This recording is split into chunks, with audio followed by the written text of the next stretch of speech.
want to talk about the actual the hands that are actually removing the stuff, the technicians that go in and actually physically remove the asbestos.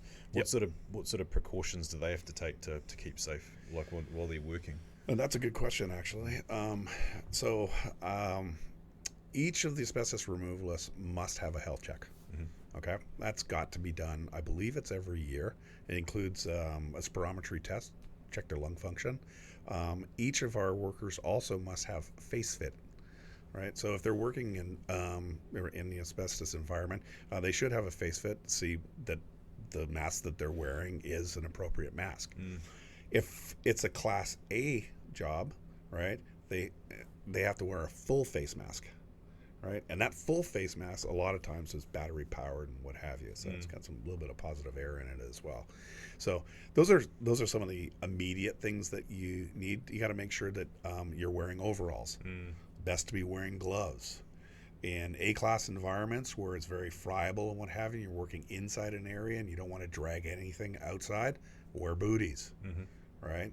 Your mask fits well, and it's got to fit above, outside of your overalls.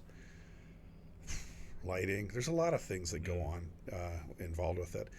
With a Class A removal, something like a textured ceiling, textured ceilings have to be double wrapped in poly.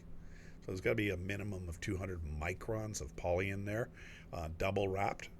You need a full 3-stage minimum decontamination setup with a shower unit in it. Shit. Yeah.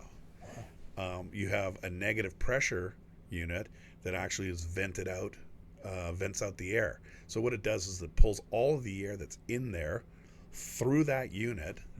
And that unit has a 14 HEPA filter on it, and that 14 HEPA filter filters out all of the fibers, and then we blow the air out the back end.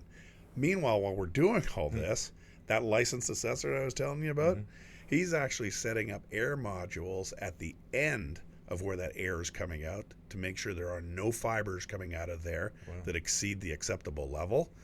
And he's going to do it at the other end where the decontamination unit is.